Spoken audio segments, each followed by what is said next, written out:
Welcome to Waters World. I'm Jesse Waters. Is there a doctor in the house? That is the subject of tonight's Waters Words. As you've all seen, Hillary Clinton has acted a little erratic in the past. Why aren't I 50 points ahead, you might ask? To represent inmates. Excuse me.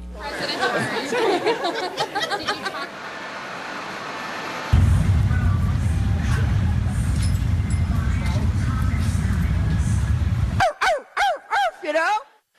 Hillary has a history of ailments. She fell and got a concussion before her Benghazi testimony. She has blood clots in her brain. She's tripped and broke her toe. She's fainted.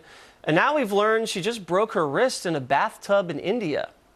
Also, while in India, she spilled down the stairs. Here we go. There she goes. Well, we wish Hillary a speedy recovery, but clearly she's not well. Because during her trip abroad, she made even more excuses for her loss last November. If you look at the map of the United States, there's all that red in the middle where Trump won. But what the map doesn't show you is that I won the places that represent 2/3 of America's gross domestic product.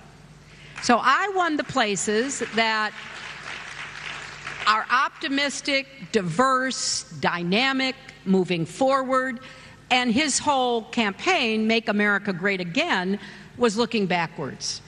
You know, you didn't like black people getting rights, you don't like women, getting jobs. First of all, Hillary, the red on the map that Trump won is called America. It may be foreign to you, but it's not a foreign land. The red states that Trump won, not falling behind. GDP in Texas, Florida, Ohio, Pennsylvania, North Carolina, Michigan, pretty strong.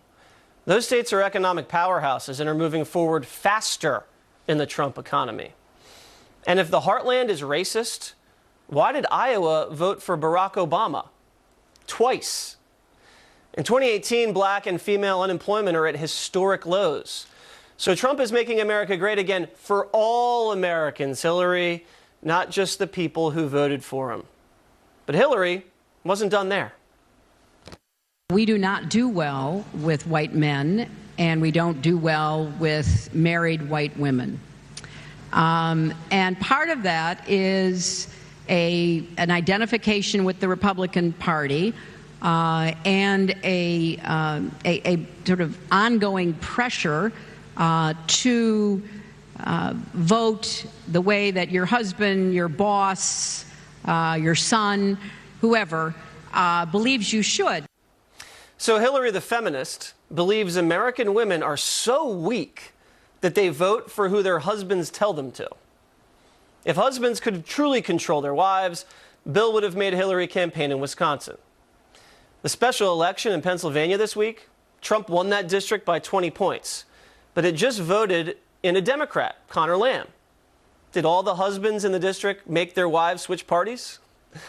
I'm so confused at this point. I thought Hillary lost because of Russia. Now she's saying it was because of weak women and bigotry. The two main issues of 2016 were the economy and terrorism, not racism and sexism. Even Clinton's own campaign manager slammed her.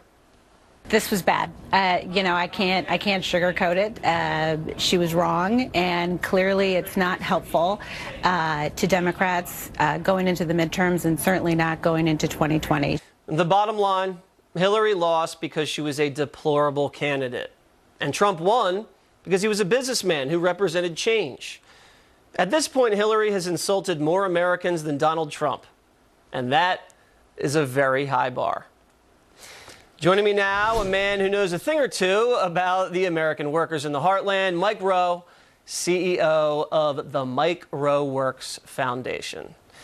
So, Mike, I know you've been to all these places. You've probably been to all 50 states.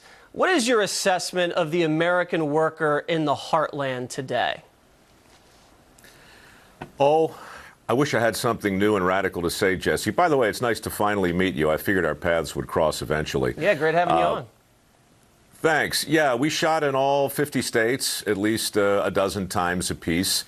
And, the big lesson on dirty jobs, at least for the people I met, and I'm generalizing, which I hate to do, But there was a sort of a shared awareness, especially in the states that you mentioned, that the people were sort of in on some kind of joke that a lot of other Americans really weren't in on.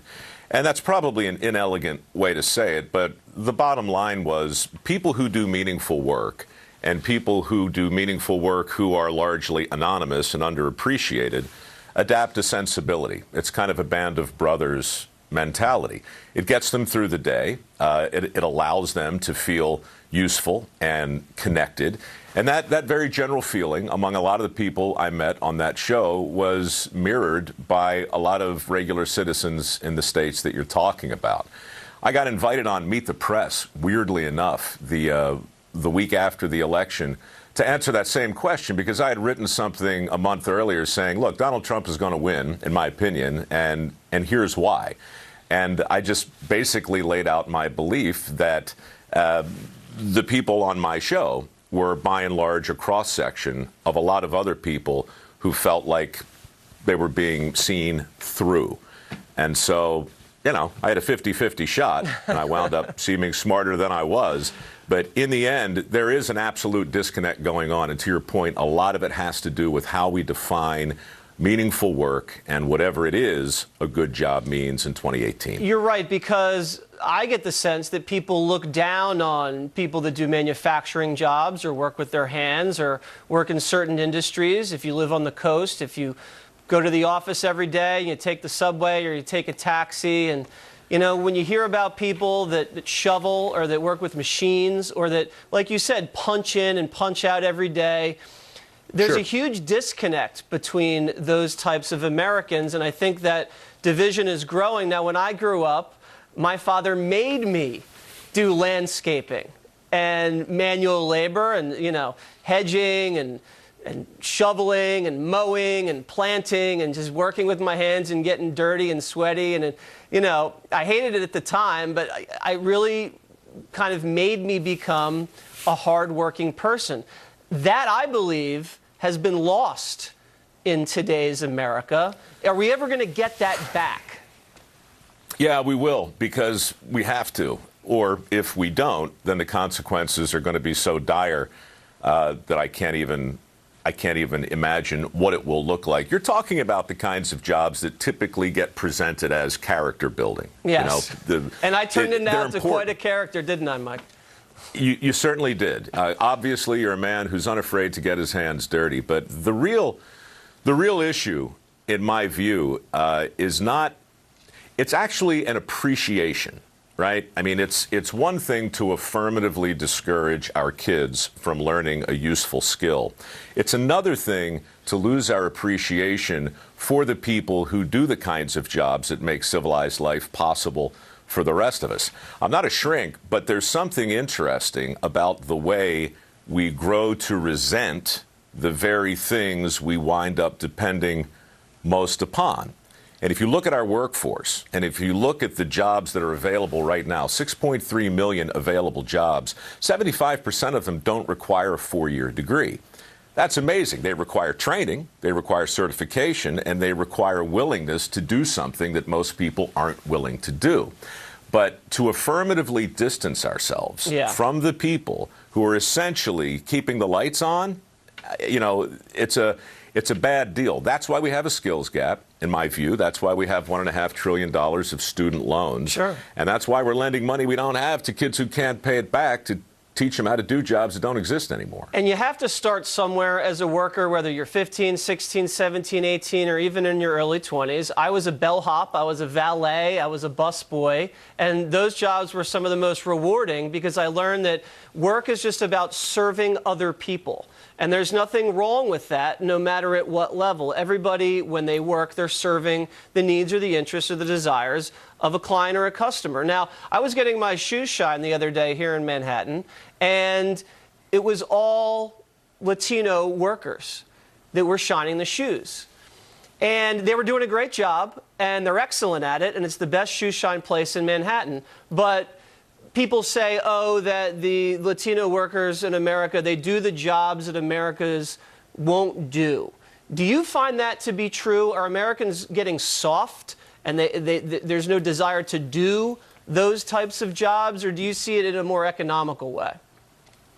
I think, again, it's kind of dangerous to generalize, but in a very general way, I think what's happened in our country is we've bought into the idea that our happiness is a result of the job we have.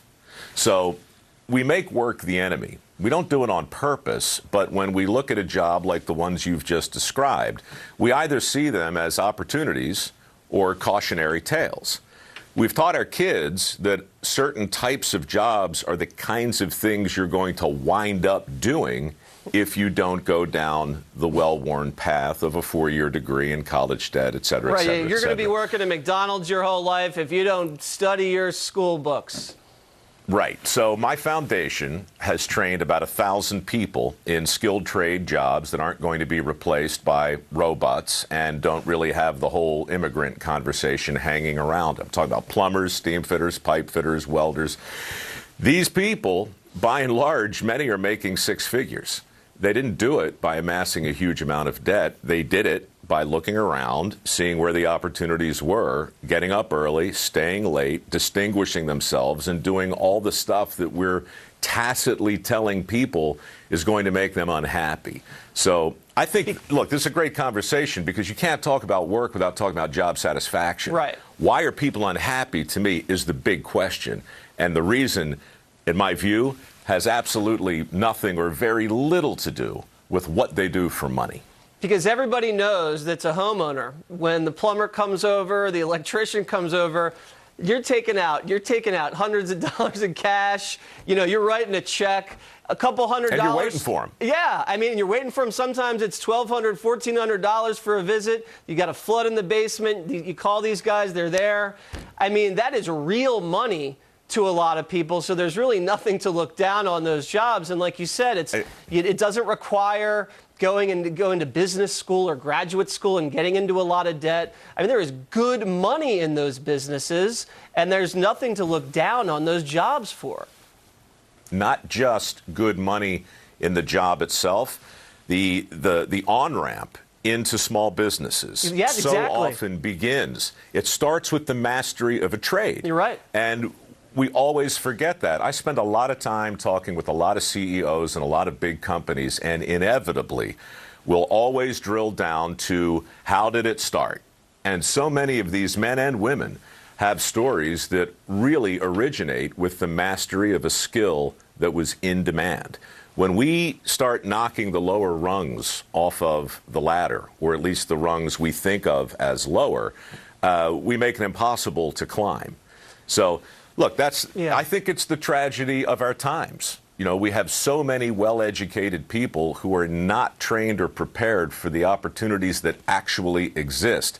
That would be sad if that was all there was to it. What makes it tragic is the $70,000, $80,000, $90,000 of debt they have on top of their untrained, ineffective, and largely irrelevant resume. Yeah, I mean, it's very hard to conquer when your degree is in anthropology.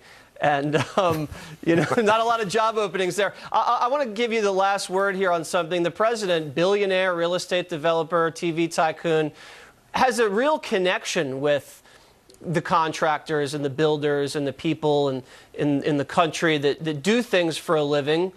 Isn't that kind of ironic that someone from that background can make a connection to those people that's so visceral? And it's translated into a lot of small business optimism, and you're seeing that in the polling. Go ahead. 1 minute. All right. Well, I don't think it's ironic. I think it's inevitable. Yeah.